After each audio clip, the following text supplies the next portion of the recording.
A story's never just entertainment. What really moves you is this thing called spirit. There's all these little gods, you could say, right? There's all these little things that are constantly like, oh, look at me, look at me, look at me, look at me. And we have a very hard time like picking one and staying with it. The stories, art, in a lot of ways, reveal the pathway to us.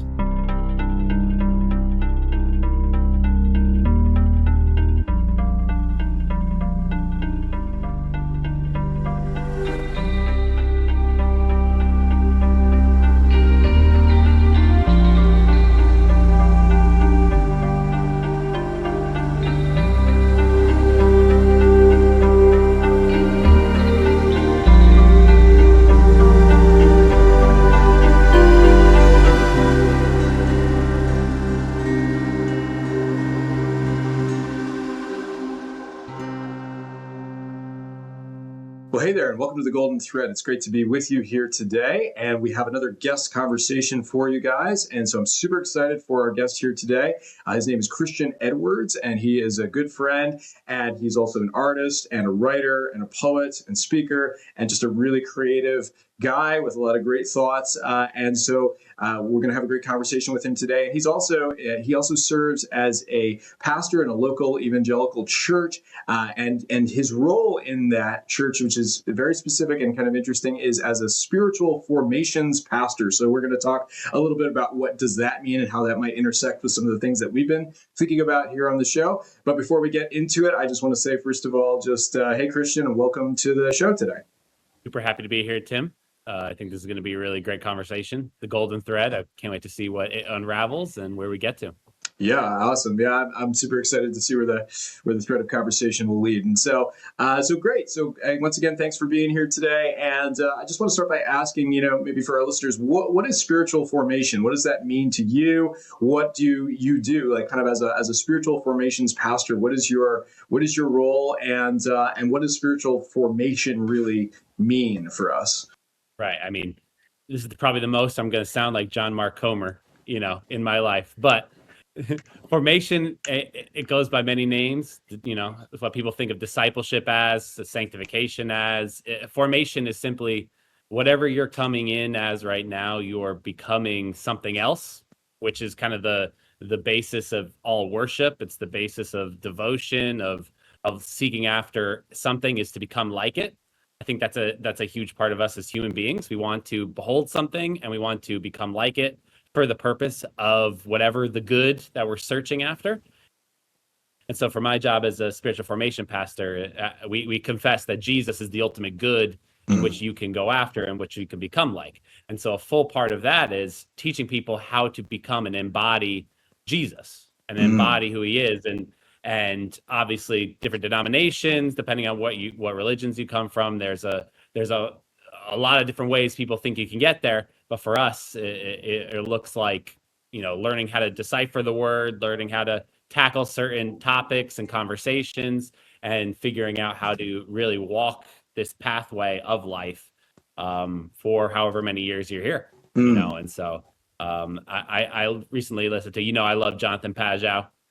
He was talking about recently, this idea of embodying Christ as what it means to be a Christian. And I think learning how to actually not just mentally believe it, but physically live it out is the long and short of it. That's super cool. I love that. And I know embodiment is something that we'll talk about more. I know that's something that you're passionate about there as well. And so what I'm hearing there is just some of the things that go into this idea of spiritual formation. And I know that, like, as an evangelical Christian pastor, you're thinking about a lot of these things from a kind of Christian perspective. I'm curious also, like, that maybe for some of our listeners who might not come from that same background, is there kind of like is there sort of a broad understanding of spiritual formation as well? That you mentioned Jonathan Pageau, who's he's an Orthodox Christian thinker, an iconographer, but he's also somebody who has a lot of deep understanding about symbolism and myth and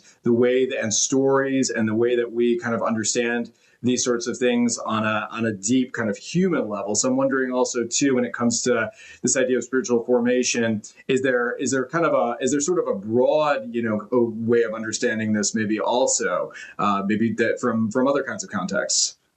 It all depends on what you mean by spiritual. I think the formation we all get. To be formed into something, you go to the gym, you're being formed into something. You learn an instrument, you're being formed into something. You're adding to whatever it is that is you, and you are kind of like giving yourself over to that to be something different. I think the real thing is the spiritual component, and whether you're kind of like a more atheistic type that somehow forms spirituality into your worldview, or you're agnostic, or you're from different mystical traditions or anything like that.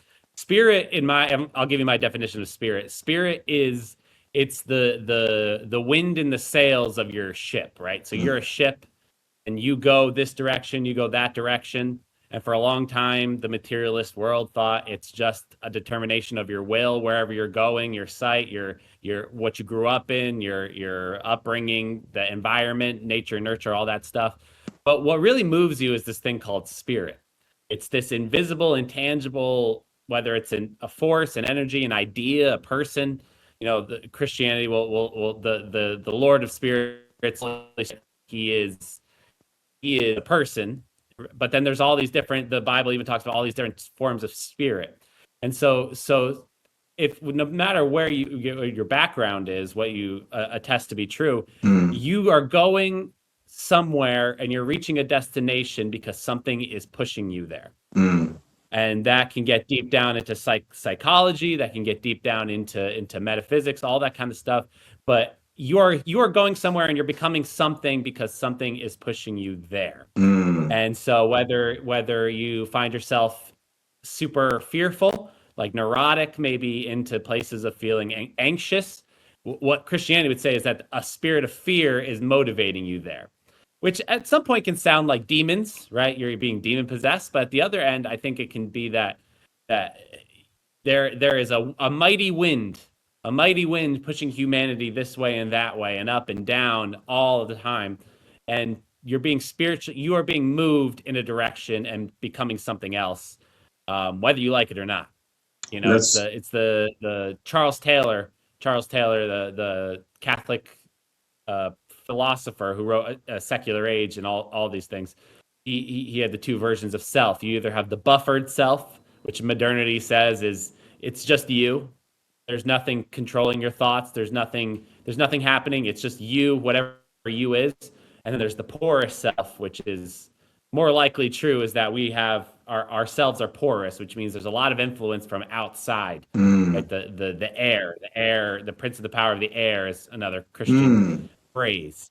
So it depends on what you mean by spiritual, but for me, an easy spiritual idea is it's the invisible that leads the physical, kind of like the ghost in the machine, or some kind of the energy of propelling us forward. Yeah, I love that. That's super good. I think it's a really helpful way to understand that. And as you were talking about this, has brought to mind some of the ideas that you mentioned Jonathan Pageau has talked about, and also Jordan Peterson. A lot of times, Pageau and Peterson are in conversation with one another, and they have kind of a similarity in their understanding of what the sort of spiritual realm is and like kind of what that means. And Peterson, particularly coming at it from a perspective of a clinical psychologist, a lot of times that he is thinking about spirit in the sense that there are one way, maybe even classically, that we might think about spirit and the spiritual realm is sort of like the essence of things. It's the essence of, you might say, forces or ideas, that an idea has a spirit. Like you talked about this idea, the spirit of fear, right? This concept of whatever it might be.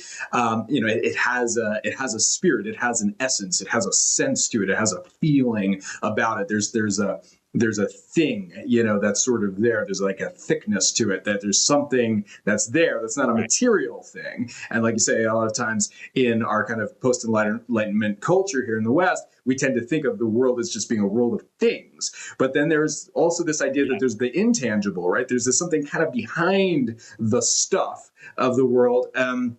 That is, like you say, like the motivating force, the thing behind the thing, you might say, like kind of the essence that's kind of at the core of that. And we all, and when it comes to this idea of spiritual formation, it's like you were saying earlier, it's like we're all constantly being formed in, you could say, in the image of some kind of spirit, right? Or that the spiritual forces around us in the world, or the spiritual forces in ourselves, in our own minds, you could say the psyche, right? Which is sort of, you could almost say it's like this council of different voices that are kind of speaking at various times in our lives. And these different motivating factors is like we can be formed, you could say, in the image of the force that is motivating our actions, right? It's like, so the actions that we take are going to sort of follow, like you said, like the wind, they're going to be kind of blown in the direction of whatever that motivating force is. And what we become is determined by what spirit it is that is sort of behind that sort of thing. So from the Christian perspective, there is this idea, right? There's this concept of this being idea of like conformed or being formed into the image, being transformed into the image of Christ. And so it's like this idea that there is a spirit that is sort of above, that is beyond, that is Christ being the embodiment of the spirit that is above, that is highest. And so that we should aim for that as we're being formed, that we shouldn't settle for being formed into the likeness of anything sort of lesser than that, but than that which represents the transcendent. So I think that's a very interesting kind of way to understand that. I think that's like the central claim of why a Christian would say it's better to be a Christian than anything else, is because the belief that if you're actually following after the creator of all things, then he knows how you are best formed. And it's and spiritual formation is a trust thing more than it is anything else. You're trusting me as a pastor, you're trusting anyone leading you and guiding you, you're trusting the spirit that's pushing you. And ultimately you're trusting the God that knows how you are to be formed. And in the C.S. Lewis terms, he knows how you are properly human. And the problem is we follow so many different spirits that ultimately, although they masquerade as what it means to be human, they devolve us into something else. And to be properly human is to properly go after the life after the God of the universe. And we just happen to believe that Jesus Christ being the perfect image of that. And so the way you become like the God of the universe is to become like the perfect image, and the perfect image is Christ. And that looks like something. It actually it looks like something. So I love that you brought up Jordan Peterson, because Jordan Peterson's like, how do you know what you believe? It's not what you can say, or it's not what you can say only. I do think there's a lot of push against the propositional. Recently, especially with the rise of like Orthodox faith and more procedural faiths, more less westernized conceptualizations. But anyone would also say that there are precepts and things that you should have, down. You should have a sense of like, yeah, I actually believe in this thing, because the conceptualizations of them are taking all the stuff, it's putting it into a coherent way of thinking, But at the same time, I can tell you I believe in all these different things, but if my actions in my life does not like kind of follow that, it's kind of clear that you might not believe it as much as you think you believe it. And so Jordan Peterson would be like, your actions tell, like, you show me your actions and I can tell what you actually, what you actually believe. And then you actually, as a human being, part of the journey is for you to act and then to look at your actions and then determine that's clear. Clearly I believe that thing because that's what I did. I'm believing in that spirit because that's where I ended up, So it's a little bit different than how it's usually preached or taught. Yeah, no, I love that. And so, so what I'm hearing there is that there's an internal sort of thing that's going on. There's the internal, there's the propositional, there's the kind of the idea or the thought or the kind of the motivating principle. And then there's like the outward expression of it. There's the embodiment. There's here's how I act this out in the world. And the two are sort of cyclical. Like what you do affects what you believe. And I think that that's kind of where, even today, like you're saying, the kind of pushback against sort of the post-enlightenment kind of everything is propositional, everything is information sort of stuff, where that kind of comes in, where it's like, well, actually the things that we do in the world and in community and physically and all those kinds of things like actually change us on the inside. And so that there's a changing of the belief that actually can come from the activity and the action and the participation and all those kinds of things. And then obviously, and then it also runs the other way, like you were saying as well, is that what we think, what we believe, what's actually going on the inside is going to influence the way that we act, and it becomes this sort of self-replicating kind of machine, this kind of mechanism that moves us along. And the other thing too that came up as you were talking about there too is you talked a little bit there about what it is to be human, about this idea of a way of being, I think you said, properly human in the world, that there's sort of a way of being in the world that allows us to be more human, to be fully human, right? And that if we conform ourselves, or if we follow those sort of the guidance of those kinds of principles, we will eventually grow to become more and more of what a fully formed, fully functional, fully represented human being actually is. And if we, on the other hand, maybe kind of chase after certain other lesser principles, that we're going that by nature there's a way of being changed into something that isn't quite as human, and maybe is actually somewhat like distinctly inhuman. And I wanted to tie this in with just a little bit of what we've been talking about here at the show, which is that we've been talking a bit about how some of the issues that are arising in our culture today, that there feels like here kind of in Western culture, there feels like there's a certain unraveling, there's a certain pulling apart that seems to be happening in the world around us, where there's like a fragmentation that's going on, that we seem to be having a hard time unifying ourselves and kind of like going after like a principle or a thing or a spirit, you might say, but rather are kind of being pulled in lots and lots of different directions. And we've talked a little bit on the show about the influence of postmodernism and this kind of guiding principle of this idea that maybe it isn't one grand narrative, that there's actually lots and lots and lots of little narratives, and we should constantly be paying attention to all of those. That kind of seems to have this sort of fragmenting sort of effect on culture. And we talked a little bit also about the idea of the advent of the digital age, that we are existing more and more in this kind of disembodied sort of sense, that even today as we're talking in this way, we're talking through a screen with one another, and we're really grateful for the advantages that technology provides so that we can have these kinds of conversations. But at the same time, there is some way in which like we are slightly less human when we do this. Like the more kind of layers that we place between ourselves and the world, the more kind of fragmented we become, and the more sort of disembodied we become.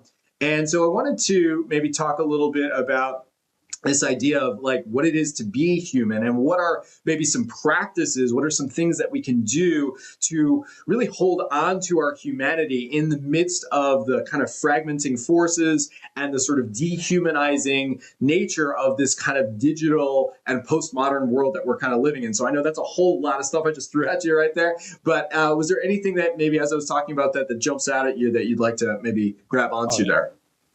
Oh yeah, a ton of it. I think it reminds me of. I haven't read this yet. I don't know if you read Paul Kingsnorth's Against the Machine. Yeah, it's huge in the I don't even know what sphere you'd call it, orthodox sphere, but also in a lot of the thought sphere, about like what's the machine, what's humans, and he's got like generally in a very generalized way of speaking, he's kind of like the you got to get out of the machine, you got to disconnect from the gigantic machine, which is what I would say is like the large Babylonian system, which in my mind I always conceptualize it. Have you ever seen Howl's Moving Castle? Yes, I have. Yeah.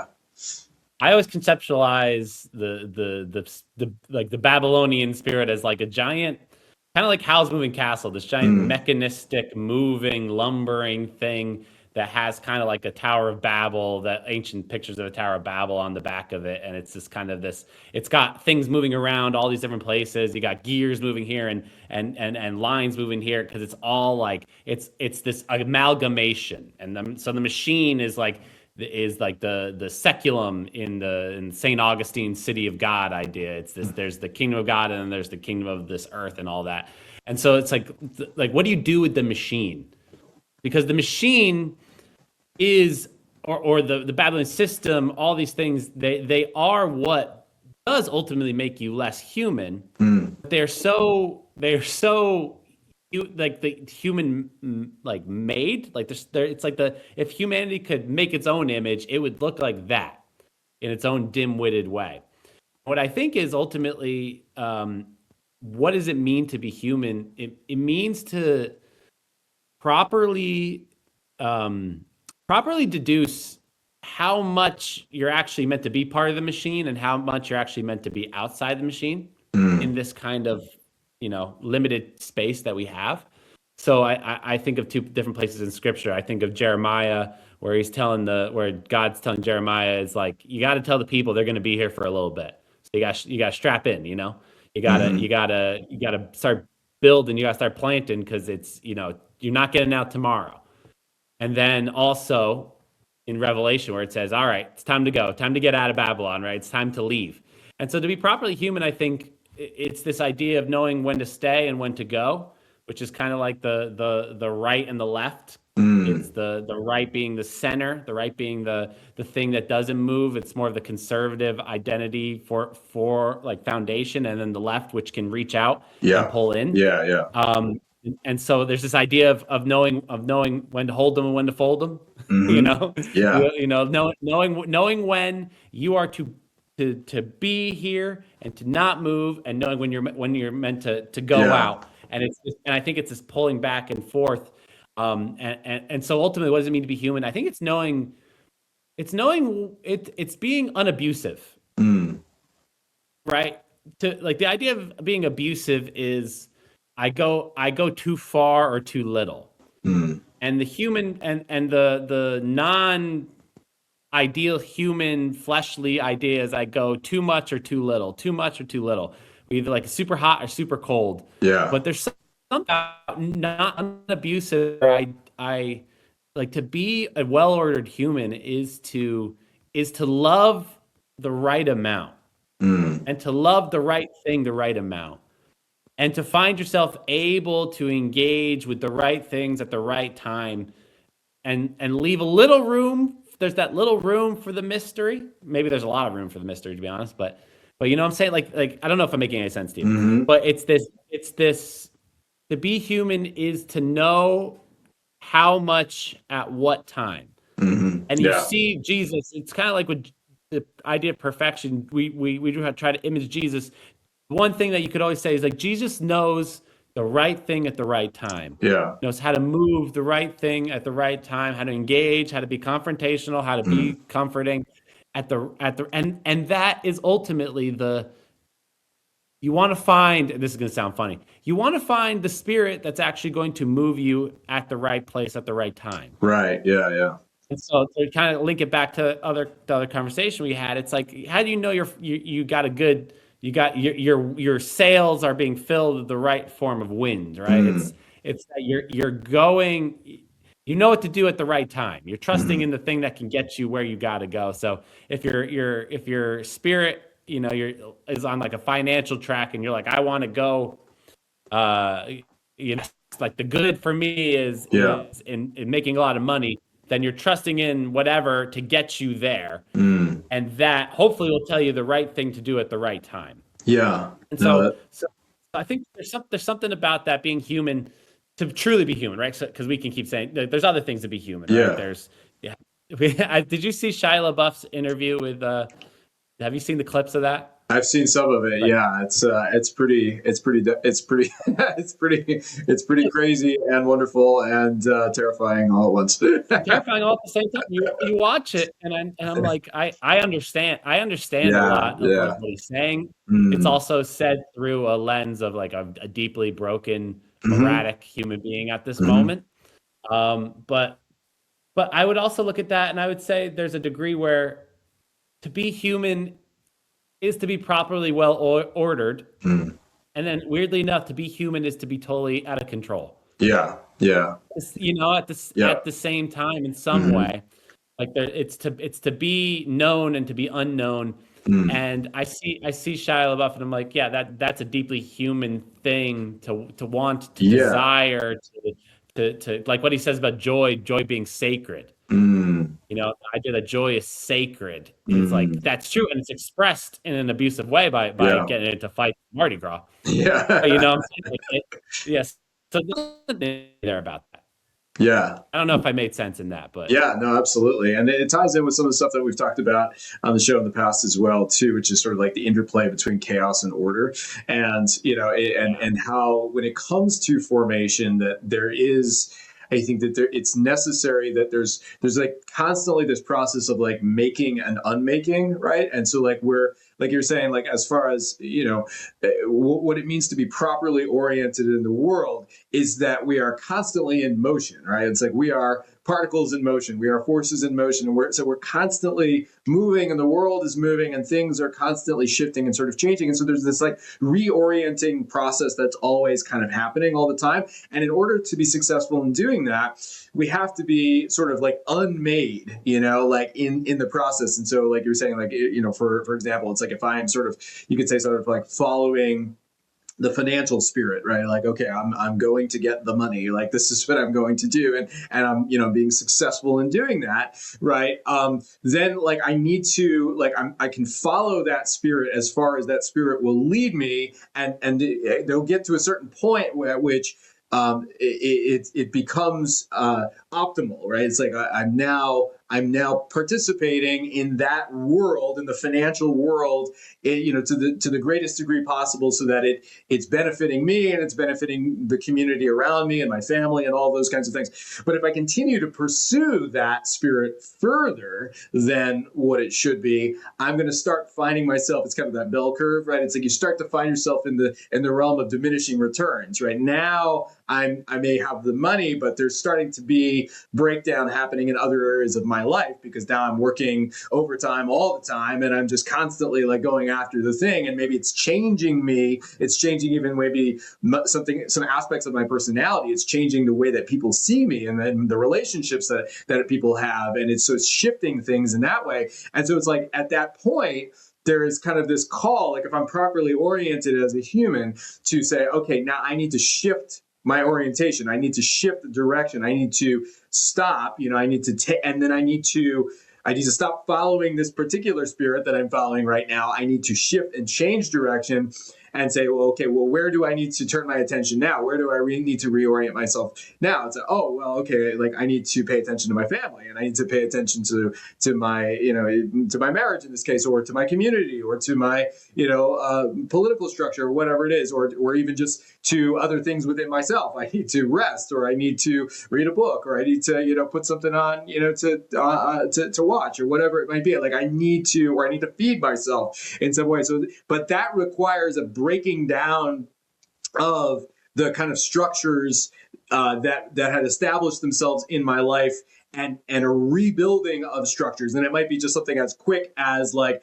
oh, like I need to get up and leave the office and go home. Like that is a taking apart of the world, and then putting it back together in a different form. I need to now go and I need to reestablish myself in the other roles that I have in my life as, maybe let's say, I'm a dad or whatever it might be. It's like, I got to go be dad now. Like it's time to take apart this part of my identity and put myself together again in this other sort of way. It's kind of weird. We're almost kind of like, like you think about like little like transformers, right? It's like, okay, right now I'm a car, but I could all of a sudden I'm Optimus Prime. Like I gotta change. I gotta take myself apart. I gotta put myself back together again. And there's like always like a little death of self that happens in that. There's a painfulness sometimes to that process, because you have to like pry yourself away. And this is where I think that sometimes we are struggling, especially in the modern world, is we have a hard time prying ourselves away. Like we have things pulling us in lots of different directions, and the pull is really strong. And so I think a lot of times, we can be kind of pulled here and pulled there, and we have a hard time. This is where like with kids, with phones, obviously it's like, okay, it's time to put down the phone. It's time to pry yourself away. It's time to unmake that particular part of yourself and be reformed into, the attention of the classroom or whatever it might be. and that can be, I think, a real struggle for us. And so, but to tie it back in with what you were talking about with Shia LaBeouf, it's like when we are reformed, it's like we go down into chaos. It's like we have to go down into, and there can be like a chaotic state. And sometimes it's like big time reformation of our life. Like, like I've been going on this trajectory for 10 years of my life, and it's time now to have a big shift and a big change. And it's like, and that can oftentimes like allow our lives to go back down into this very fragmented state. And so, like, for example, in that interview with Shia, it's like clearly there's big change and big shift going on in his life. And so it's like he's kind of going down into that chaotic sort of sphere where it's like things are pulling in lots of different directions. But there's also something beautiful about that, because there's a humbleness, there's like a humility and a surrender and a like giving over of what I built, and now just like being like, hey, I'm down here at the bottom again, but I know that there's something that's being worked in the midst of all that. Right. Yeah. No, absolutely. I think there's so many things you could say about that. I think it's I think my favorite parable in the Bible, Jesus says, is when he tells his disciples, when you go to a party, don't sit at the highest seat next to the most important person, because if the guy comes in and you're not supposed to be there, he's going to kick you down, and that's going to be shameful, right? You take the lowest spot and you get invited up. What I've recently recognized in my life is that sometimes those parables are told in a way where it's like, do this or don't do this. But I think in actuality, it's more like you're going to do this. This is kind of more the pattern of reality. So in life, you're in little ways and big ways, whether you're parenting, whether you're at a job, whether you're looking for whatever in life, you're chasing after whatever spirit, you're going to sit too high, and you're going to get sat down. You're going to sit too high and you're going to get sat down. And life is this constant process of going from back and forth, back and forth. But the cool part is when with the Spirit of God leading you and pushing you, you go back and forth, but it seems like the table's getting longer. So you go back, and you almost never go as far back as you can go.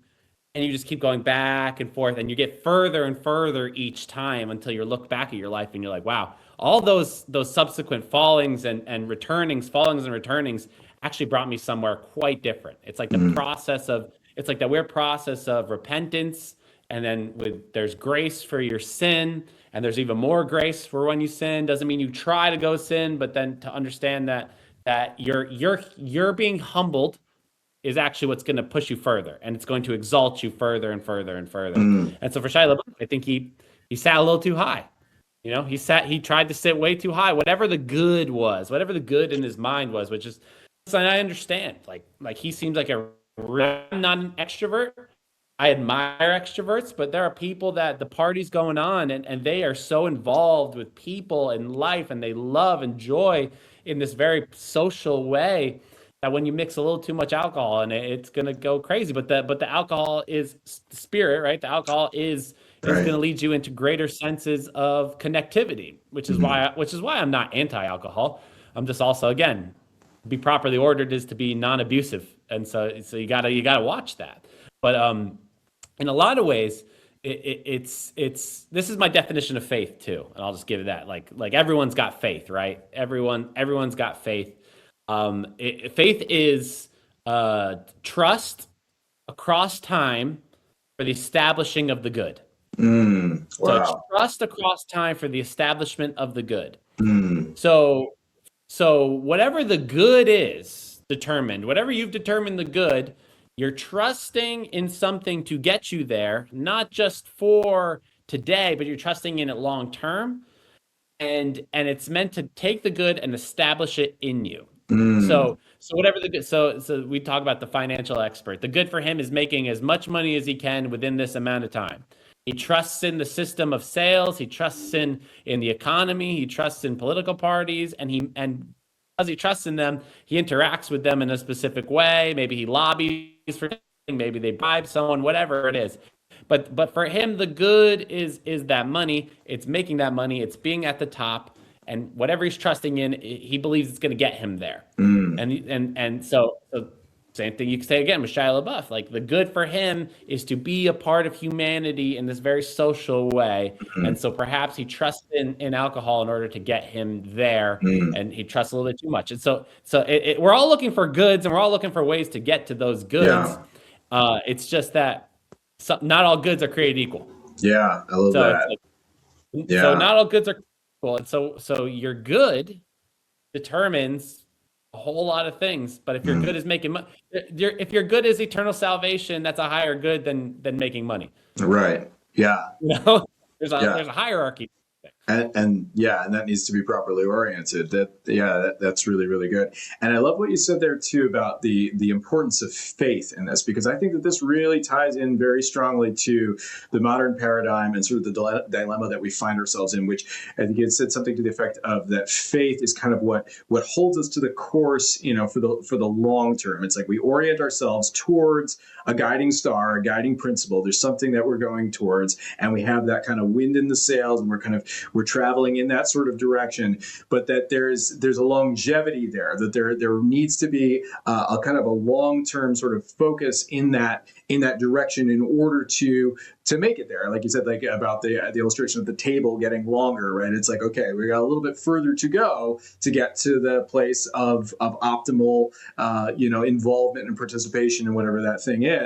And it seems that we are experiencing one of the aspects and one of the manifestations of what we're experiencing as a culture today, and on an individual level for many people, is a difficulty with two things. One is a difficulty with attention, right? Like we seem to be having a very hard time focusing our attention on a single guiding principle, right? Like we're having a very hard time, grabbing onto something and being like, okay, let's go for that, right? This idea of commitment, this idea of focus, this idea of participation in something and belonging in something.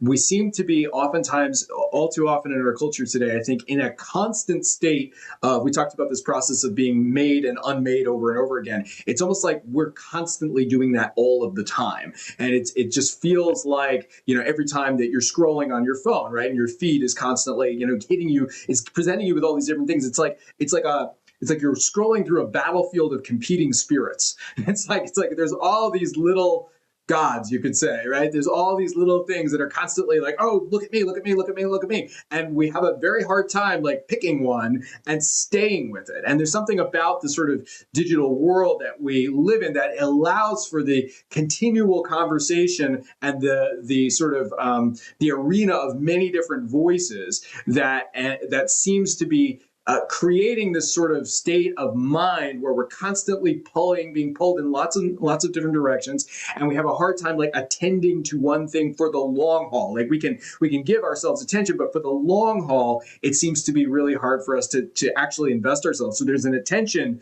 sort of deficit in our culture today. And the other thing that seems to be happening, which I think is connected to this and with what you were saying, which is that we're also experiencing a real famine of faith, which is this sense of we don't know what to believe. There's a real hunger for something real, right? There's a deep hunger for something real and for something true and to something that you can grab onto that's actually solid, that you can actually believe in.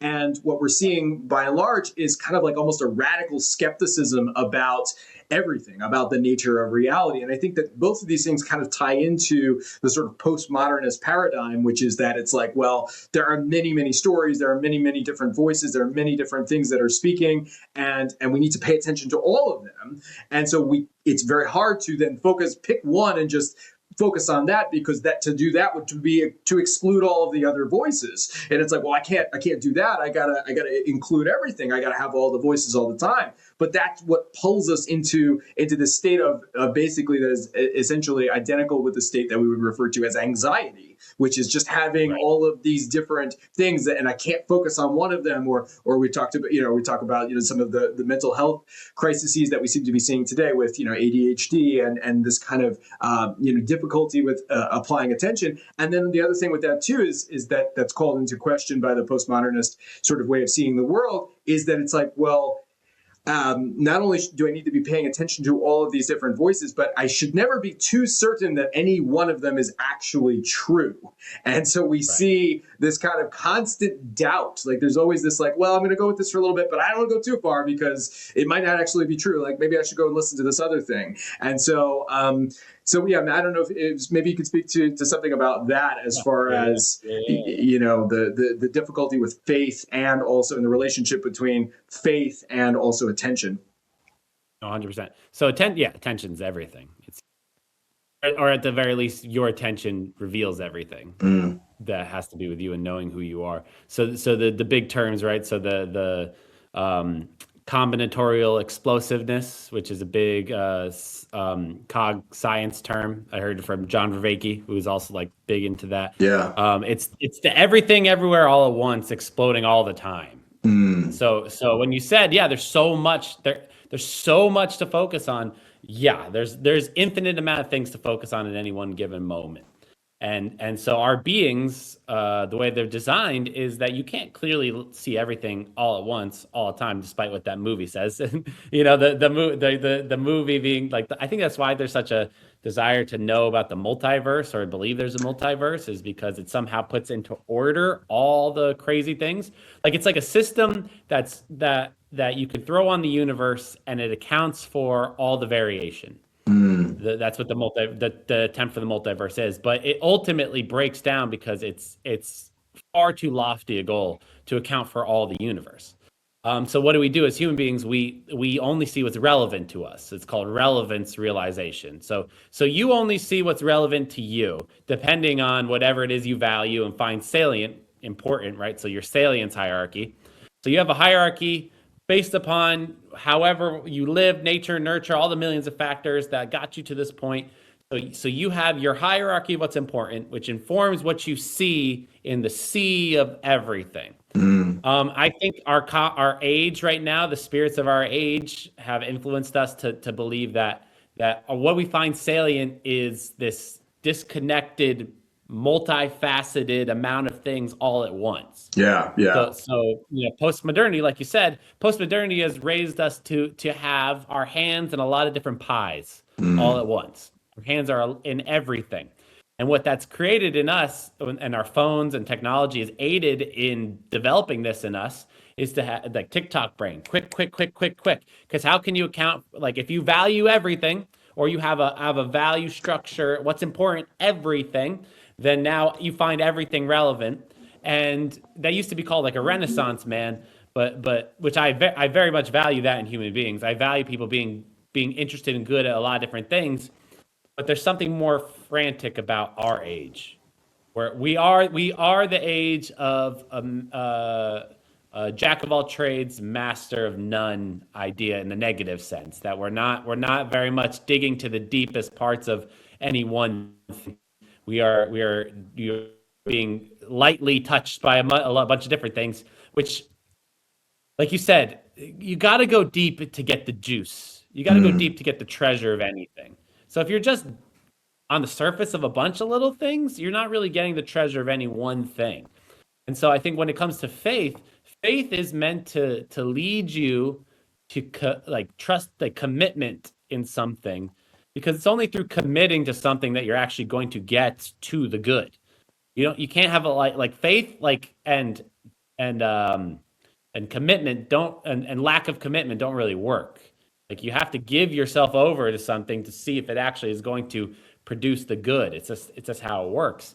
And I think Dr. Martin Shaw said this recently. He's like, that's kind of what he's saying when he goes on all these interviews. He's like, I think there's too many stories right now. For the first time, there's so much that it really muddles the journey and muddles the destination or the desire, the good. And there's so much to look at, so much to see, that you don't spend enough time in any one thing. And what that ends up doing, you do become the double-minded man, right? So if the eye being single lets in light and it's healthy, then the eye being multiple lets in darkness. We're stuck in this intermediate point of not wanting to get to any place specific.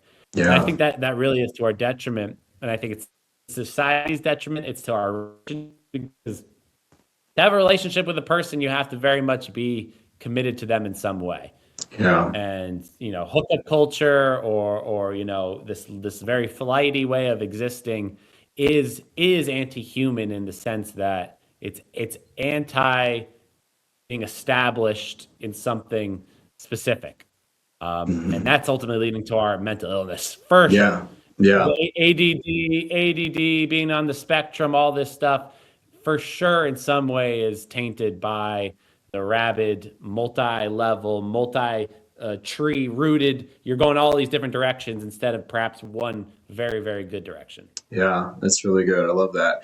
And so, yeah, so we need both. We need to have, like you say, to have some sort of multiplicity. We want to have roots that go down into a bunch of different things. The Renaissance man, the idea that that we can kind of draw from a bunch of different things. We don't want to be just purely monolithic in the sense of like, oh yeah, I have to have this one thing that I do all the time. That's that, like the man that pursues the financial spirit, and that's the only thing that he pursues. It's like, well, that's going to wreck your life. Like that's real fast. So like, you don't want that. You want to make sure that you can balance a bunch of different things, but at the same time, we don't want to purely just be multiplicity all of the time, because it's identical to essentially insanity. Like that's just what that is. And so we need to be able to sort of find this rootedness, right, where we can stay in things long enough to be able to get the nutrients, to be able to draw up the treasure, to pull up the things that come from that. I think that's really, really super helpful. I also wanted to just hone in for a moment on what you said about stories, because you're talking about Martin Shaw, and you're talking about this idea of there being too many stories, or are too many things to pay attention to kind of in the world today. And I wanted to just ask, from this idea of trying to become more human, trying to be more rooted, to trying to be more established in the world, this idea of spiritual formation, of being formed into something that isn't just pulling apart all the time and just constantly fragmented. So like coming together in that way. What role would you say that stories has to play in that? What role maybe does art have to play in that? Because you referenced the teachings of Christ, and where Jesus teaches through stories. He tells stories, and that this is a way of kind of illustrating the world. So and yet we're living in a world today where it just feels like there's just too many stories. And so what would you say? And as an artist and as a storyteller yourself, what would you say that the role of art and story and those kinds of creative aspects of humanity have to play in helping us to be bound together, to be formed together into what it is to be human? Right. I think as humans, I think we're always trying to see where we fit into the whole mix. That's kind of where it is, since we don't have this bird's eye view of the big ocean that is existence. We're you get, who said it? Was it Heidegger? The philosopher Heidegger. It's called thrownness. I think he was German, so this is like bad English, but to the translation. But thrownness, right? You get thrown into this world to fend for yourself. It's kind of what it feels like. We're in our post Edenic reality, is that we all live in the banishment of the optimal understanding of where we belong, who we are, perfect meaning, all the things that Eden represents. So we live in this banishment. We're Cain going east, trying to find our way back to the garden, and so our way back to the good. So the stories, art, in a lot of ways, what human beings put together, it's not for its own good, right? It's art not for art's sake, because that ultimately is kind of a dead end. But it's these things reveal the pathway to us.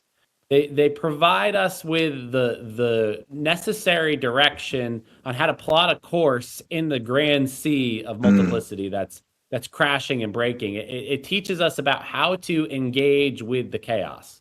Like stories, in a lot of way, are little bite-sized pieces of the logos going into the world and pulling out of disorder order. And so when I hear a story, in a lot of ways, I orient myself in that direction. So it's like a story's never just entertainment. Like people might say they want to make a story that's just entertaining. That's a lot of people. It's like, we just want to be entertained and bred in circuses and all this kind of stuff. But it's always forming you, because whatever you're beholding, you're kind of becoming like. So even stupid comedies, you're becoming like. Stupid comedies formed entire generations. Like, what I'm saying? Like the generation X, they're getting formed by stupid stories, and it's forming in some direction. Their sarcasm, the irony, whatever. Like you could say the same thing, millennials. And so the stories that are told in our generations, in our times, in a lot of ways are providing the footpaths of us becoming and walking our way through the trackless sea, right? It's the ultimate story, Christ walking on the water. It's the most profound thing. And so the stories, like faith, are the bridge across the amorphous, the things we can't really determine unless we're able to be given a map, right? And so good art lasts the test of time. Good stories last the test of time, and for generations, they hit on the things that every generation needs, and they form us into walking in a direction. The best one besides the Bible, right? The best one is the story of Troy, right. The whole idea, like so many groups of people, whether it was like Rome or like France or all these different, like the Britons, like all these things, they all trace their lineage back to the story of Troy. It's one of the most, like, the city of Troy, like we're the descendants of Troy. It's like so many civilizations have been built on the backs of certain stories, because it gives you a direction into the vast unknowingness for the purpose of, one, getting to some golden age of reality. Yeah. Getting to, like, that's the goal, is we all want to reach Eden. We all want to reach the mountaintop. And what line should I follow? And it's in little ways it follows us, right? So people watch romantic comedies and they begin to form their relationships based on them. They watch adventure and they start to feel the sense of, like, oh, I want to go after that. So they start to make changes in their life. They see paintings that affect them. Dostoevsky famously saw the painting of Christ, like a painting that haunted him, and it kind of gave him impetus to write the book The Idiot. But it's the Christ is it was a painting of Christ is laying flat on the tomb, and a very realistic painting of a dead Christ prior to any kind of resurrection, and it totally, like, undid him.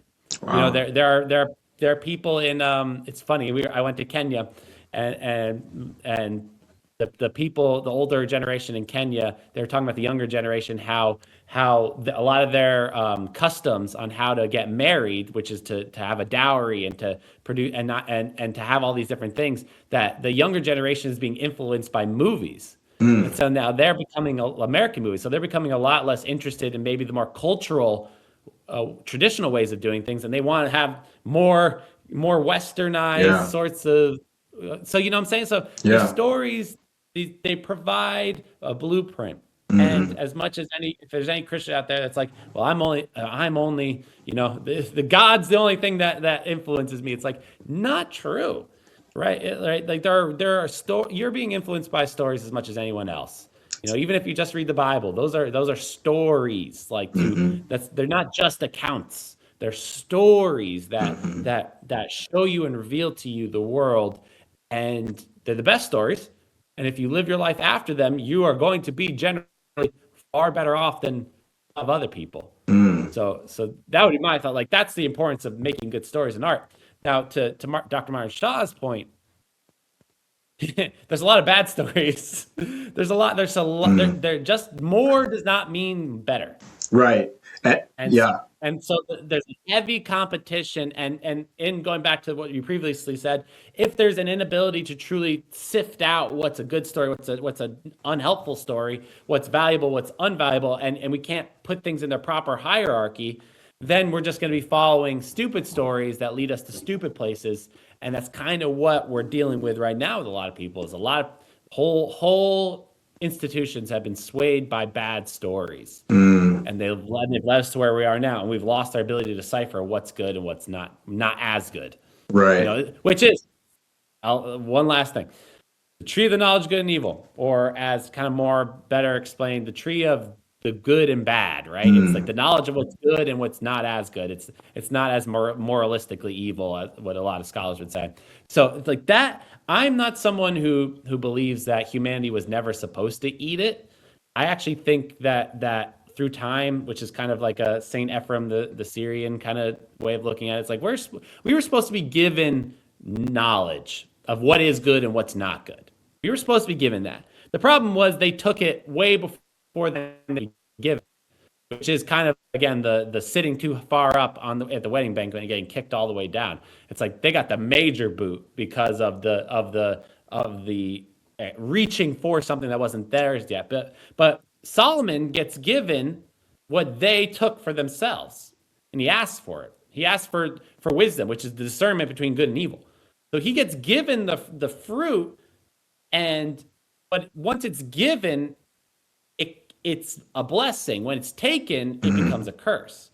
And so what we really need, we need the wisdom of what's good and what's not good in this time. People have tried to take it and they've kind of grown insane because they've tried to take it for themselves. But those who are able to actually ask for it in the proper way end up being able to discern it.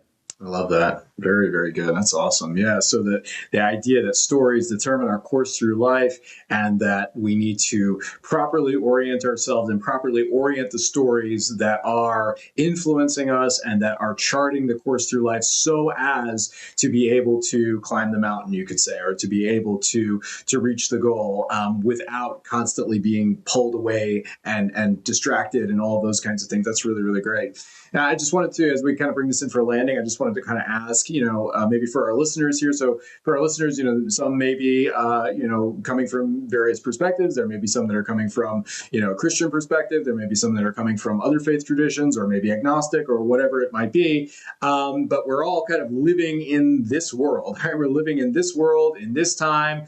And we all need ways of being human. We all need ways of understanding where we are in the world and orienting ourselves, and kind of living in this tension of, like you were saying at the beginning, this tension of like living in the Babylonian paradigm, this idea of the city of man, this mechanistic structure, the digital world, the machine, right? Whatever you have there, we have to exist in that, and we need others. We need multiplicity. We need the voices of the many. We need community and connection and all of those kinds of things. But we also need to be able to position ourselves in the midst of that. We need to hold on to what it is that makes me human, that makes me an individual, that makes me whole, so that I'm not just a pile of fragmented, kinds of, you could say, spirits or things that are just pulling me in lots and lots of different directions. And so I just want to kind of ask, maybe what are some thoughts? You said that we need wisdom, right? As far as how do we orient ourselves in the world? Are there any kinds of spiritual practices or creative practices, right? We talked about the idea of spiritual formation. We also talked about the idea of art a little bit, and the idea of story as being these sorts of things that help us to find our place in the world. Are there any kind of practices that you might recommend for people to maybe try to engage in a little bit? What would be just some practical advice for people that want to be more human in a very dehumanizing age? Right. I think I recently heard Jonathan Pagel's brother, the Matthew. He was on something, and I heard a clip of it, and it was kind of like he was talking about like the idea of living in a simulation, and he's like, breaking out of that. Like you'll recognize you don't live in a simulation when you disconnect from the simulation, as simple as that sounds. And oftentimes it feels like that's what it is. Like the reason why people believe that all of life is this simulated thing is because that's kind of what we've constructed. We've constructed this pseudo form of being and existence, and we're living within it. And so ultimately, no matter what background you come from, it's being able to fully be aware of what it means to actually exist and what's valuable. It's reclaiming what's actually valuable. And first of all, you actually have to believe that some things are valuable and some things are less valuable. If you don't have that, you're probably going to be stuck swimming around in chasing after things that really ultimately won't give you any form of stability or any form of true spiritual insight. So you actually have to get to the point to believe in your deepest hearts is like, yeah, there are actually things that I could be spending my time doing that ultimately will be more valuable for me. And I actually have to love myself enough to chase after what's truly valuable. I think a lot of times we get so disoriented or desensitized to actually really valuing ourselves, whether it's because we're indulged in pleasure, over pleasured, or over entertained, or over satiated, that we forget that to love ourselves actually looks a little bit different than just indulgence. But ultimately, back to your initial question, you have to ask. That's kind of the hard part of all this. Like, you don't get stuff without asking, even if you don't even believe in something higher, but there's something about putting yourself in that humbling position and asking for that which you do not have, that actually brings it and establishes in you in such a way that it can't be taken away. And so that's why in AA, even if they've come to this place where they're like, you don't have to believe in any specific God, you can create your own higher power. They make you do that because you need to get to a point where you're smaller than something. If I recommend any book, it's G.K. Chesterton's Orthodoxy, which is about reckoning with the mystery. And the very idea is you need to find something that's bigger than you that can help you. And so if we're truly at an ecumenical point right now, just being like, hey, like at the very basis, it's getting to the point where you can ask something bigger than you to give you what you need in order that you could be established, versus the revolutionary mindset, which is I take what I want. I only get what I can take. That's a destabilizing place to be. You have to get to the point where you can ask for that which you need, and what you need is to be able to tell the difference between what's valuable and what's not valuable. And then that can begin to shift your eyesight. So then it's like being able to detect what is a pathway that's not rickety. It's like looking at all these different pathways. When your eyesight begins to get formed, you see, oh, that looks like a very stable pathway, and that looks like if I put too much weight on it, it's going to break immediately. And so that you can begin to tell what stories will lead to the good that's truly valuable, and what stories are going to lead me to a lot more heartache, right? Like what if you take it relationship wise, what relationship's going to lead me to a situationship, and what situation's going to lead me to a long lasting valuable thing. And it's learning how to be a discerner of taste and of sight. But that, I think, that really only comes from asking for it. And even if you don't even believe anything, you sit down by your bed and you just say, I need wisdom. Give me wisdom. I truly believe in a lot of ways that the answer will come in that sense. That's really good. Say where it will lead you, but I do actually believe that's why. Have you ever read Infinite? I know you haven't, but Infinite Jest by David Foster Wallace, one of the most amazing books ever. Talk about multiplicity. It's sprawling. But at one point, this main character who's in AA, he doesn't understand what God is, and he gets all the cliches and all the stuff, but he doesn't understand God. But what he keeps doing is getting on his knees and hitting the knees, right? Hitting the old floorboards is what he says. And he hits it and he hits it and he hits it, and he doesn't understand it, but he keeps on doing it and asking, and it evolves for him. It evolves in a big way for him. So it's you got to ask. You got, because humility is the doorway to understanding. That's so good. That's the only way. Yeah. Pride's the lie. That's so good. I love that. That is fantastic. Yeah. And so, just recapping there, three things that I heard there were, that we need to be able to value, that there are things that we need to be able to place as of higher value than other things, or lower value at certain times and in certain places in our lives. We need to self-love was something that I heard there, that we need to actually love ourselves, not to just be indulgent, but that actually we need to really care for ourselves. We need to like ourselves and care for ourselves enough to do that. And then we need to ask. We need to be humble. We need to be able to say, okay, they orient ourselves where there is actually something higher than myself, and I need to actually place myself in a place to receive from that. And I would just add to that as well, maybe too, is just the aspect of community, that a lot of times that the way in which we can receive is from those around us. And that is a practice of humility, is simply say, I need to bring myself out of isolation into community, and to talk to people and to have conversations with people like we're having here today, that just bringing somebody else into the mix and adding another voice and being able to listen to that, I think it can be very helpful. And I think that's something that we're longing for, and that the sort of, ultra interconnectedness that we're experiencing online and in the world today is sort of a poor substitute for real genuine community and real genuine depths of friendships, and even have long conversations like this one. We could I know we could go way longer than this. We could go for hours like this, but we'll All day. exactly right, man. And it's good, like, have those friends that you can have the long deep conversations with, and I think that's very, very helpful. But we'll park it there for now, and hopefully maybe we can have you back sometime and we'll chat again, which will be Anytime. great. We'll look forward to that. So I just want to say thank you for being with us here today, Christian. My pleasure. My pleasure. I appreciate it all. And just to our listeners, we'll just say, thank you so much for listening. Thank you for being here with us today. And we'll just encourage you to maybe participate in the conversation through the comments by talking a little bit about what are some of your spiritual practices? What are some things that you have found helpful in orienting yourself in the world?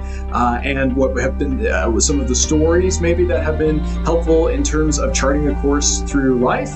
And so I invite you to join in the conversation. I look forward to getting to interact with you in those comments. And thank you so much for listening, and we will see you again in the next episode.